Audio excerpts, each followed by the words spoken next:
Saudara-saudari yang terkasih, kita jumpa lagi dalam Pelita Hati hari ini, Senin tanggal 10 Agustus 2020, hari biasa dalam Pekan Biasa yang ke-19, bertepatan dengan pesta Santo Laurentius, seorang diakon martir. Bersama saya Romo Thomas Suratno SC dari Paroki Cilanda, Jakarta Selatan, mendengar dan merenungkan Sabda Tuhan, yakni firman Tuhan yang tersurat di dalam Injil Yohanes bab atau pasal 12 ayat 24 sampai dengan ayat 26.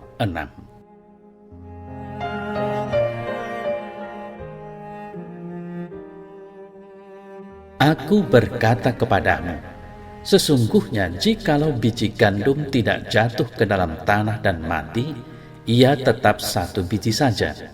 Tetapi jika ia mati, ia akan menghasilkan banyak buah. Barang siapa mencintai nyawanya, ia akan kehilangan nyawanya.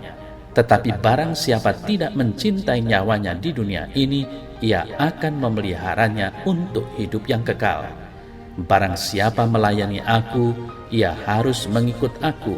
Dan di mana aku berada, di situ pun pelayanku akan berada.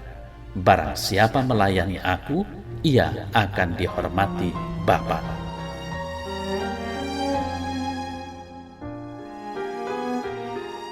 Saudara-saudari yang terkasih, penginjil Yohanes dalam warta sabda yang kita renungkan hari ini menjelaskan tujuan dari kehidupan iman, yaitu bahwa tidak ada kemuliaan tanpa penderitaan, tidak ada hidup yang berbuah tanpa kematian, tidak ada kemenangan tanpa penyerahan, tidak ada buah tanpa korban. Pastinya ada satu keindahan jikalau benih itu mati dan memenuhi tujuannya. Seandainya sebuah benih dapat berbicara, benih itu pasti akan mengeluh karena ditaruh di tanah yang dingin. Namun, satu-satunya cara supaya benih itu dapat mencapai tujuannya adalah dengan cara ditanam. Ini merupakan hal yang sangat lazim kita ketahui dalam dunia pertanian, bukan? Bahwa dari satu biji benih yang ditanam akan menghasilkan banyak buah saat ia menjadi tumbuh besar.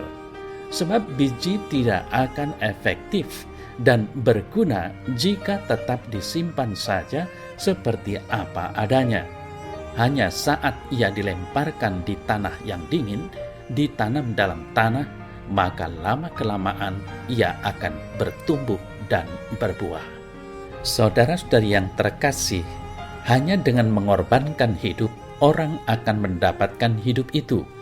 Sebaliknya, orang yang mencintai hidupnya seringkali didorong oleh dua macam tujuan, yaitu nafsu mementingkan diri sendiri dan oleh keinginan untuk rasa aman.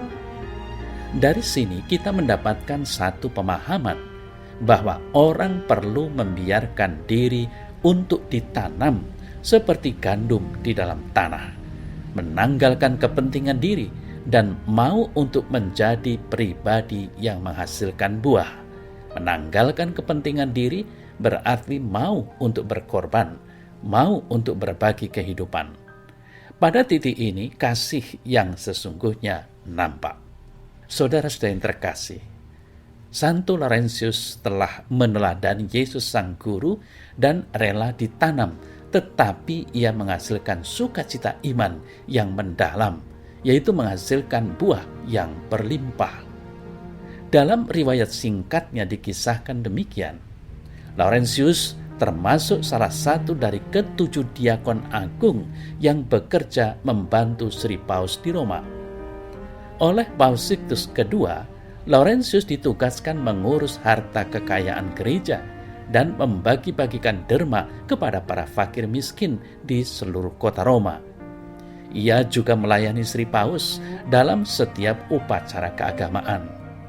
Nah, ketika Sri Paus Sixtus II ditangkap oleh serdadu-serdadu Romawi, Laurentius bertekad menemani dia sampai kematiannya.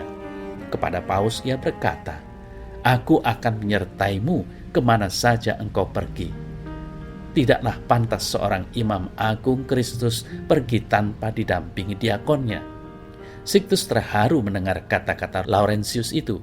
Lalu ia berkata, "Janganlah sedih dan menangis, anakku. Aku tidak sendirian. Kristus menyertai aku. Dan engkau 3 hari lagi, engkau akan mengikuti aku ke dalam kemuliaan surgawi." Saudara-saudari yang terkasih, ramalan Sixtus ini ternyata benar-benar terjadi. Prefek kota Roma yang tahu bahwa gereja mempunyai sejumlah besar kekayaan mendapat laporan bahwa Laurentiuslah yang mengurus semua kekayaan itu. Karena itu Laurentius dihadapkan kepada penguasa Roma itu. Laurentius dibujuk agar secepatnya menyerahkan semua kekayaan gereja itu kepada penguasa Roma. Dengan tenang Laurentius menjawab, "Baiklah Tuan, dalam waktu 3 hari akan kuserahkan semua kekayaan ini kepadamu." Laurentius dibiarkan kembali ke kediamannya. Saudara-saudari yang terkasih, ia segera mengumpulkan orang-orang miskin dan membagi-bagikan kekayaan gereja kepada mereka. Di bawah pimpinannya, orang-orang miskin itu berarah menuju kediaman prefek Roma.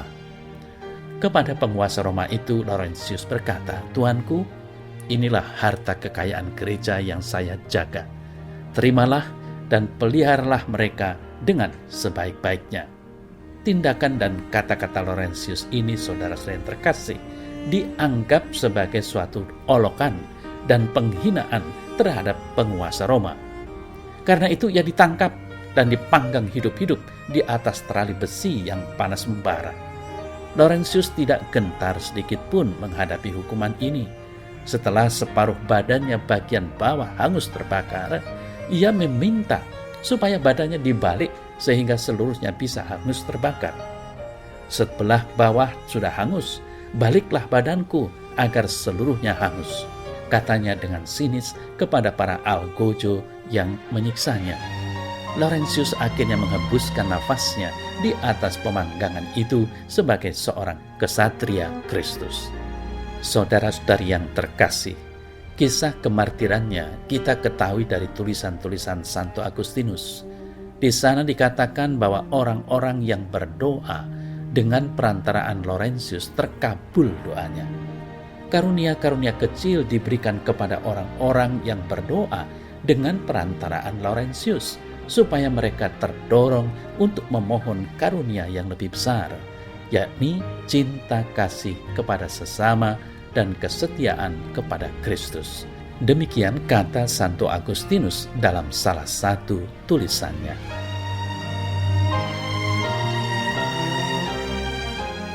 Ya Tuhan Allah, kuatkanlah imanku menjadi seperti iman Laurentius, yakni seorang diakon yang beriman, yang berjuang dalam hidupnya, yang berujung pada kematian sebagai seorang martir demi imannya akan Dikau.